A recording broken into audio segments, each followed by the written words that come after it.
पंढरपूर पासून अगदी जवळ पंढरपूर ते जुना कासेगाव रस्त्यावर लोटस स्कूल नजीक सागर डेव्हलपर्सच्या माध्यमातून आम्ही घेऊन आलो आहोत ओपन प्लॉटचा भव्य प्रकल्प शिवनगरी। शिवनगरी या ठिकाणी उपलब्ध आहेत अगदी 1 गुंठ्यापासूनचे प्लॉट। यामध्ये अंतर्गत 30 फुटी रस्ते, रस्त्याच्या दोन्ही बाजूला झाडे, पुरेशा प्रकाश व्यवस्थेसाठी स्ट्रीट लाईटची सोय, स्वतंत्र पाण्याचे नळ कनेक्शन, संपूर्ण प्लॉटिंग क्षेत्राला compound, children park, open space, walking track, open gym, तसेच वृद्धांना बसण्यासाठी बाकडे। तर मग सर्व सोयींनी युक्त जुना कासेगाव रस्त्यावरील शिवनगरी येथे प्लॉट बुकिंग साठी आजच संपर्क करा। साईटचा पत्ता लोटस स्कूल पाठीमागे जुना Kasegaon road Pandharpur. Mobile number 7218 74 31 31 7218 17 12 21। महाराष्ट्रातील विधानसभा निवडणुकीपूर्वी दिल्लीमध्ये 2 जण भेटण्यासाठी आले होते।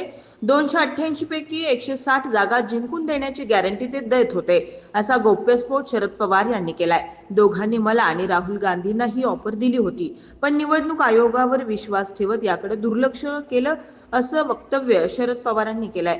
यावर भाजपा आमदार रवी राणा यांनी प्रतिक्रिया दिली आहे। शरद पवार हे ज्येष्ठ नेते आहेत, त्यांनी अनेक उन्हाळे पावसाळे पाहिलेत। हताश झालेले राहुल गांधी उठसूट सरकारवर आरोप करतात, कुठलाही विषय नसताना बाऊ बनवतात। शरद पवार स्वतः विद्वान आहेत, बुद्धिजीवी आहेत, सक्षम आहेत, त्यांनी असं वक्तव्य करू नये। हताश झाल्यानं, निराधार झाल्यानं लोकशाहीमध्ये लोकशाहीचा अपमान करणं योग्य नाही, असं रवी राणा म्हणालेत। भाजपा आमदार रवी राणा म्हणाले, भाजपला वारंवार कौल मिळत आहे। महाराष्ट्र आणि देशातील जनता भाजपला साथ देतेय। काँग्रेसनं फक्त आतापर्यंत राजकारण केलं। निराश होऊन शरद पवार यांनी असं कुठलंही वक्तव्य करू नये।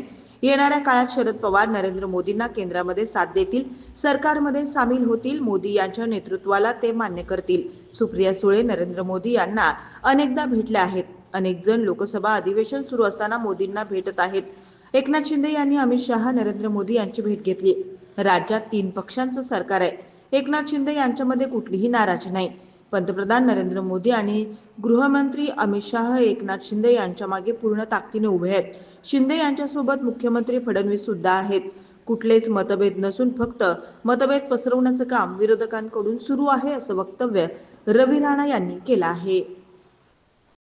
ताज्या घडामोडी पाहण्यासाठी आमच्या YouTube चॅनलवरील PVR म्हणजेच पंढरी वार्ता या न्यूजला सबस्क्राइब करा आणि शेजारील बेल आयकॉनवर क्लिक करा।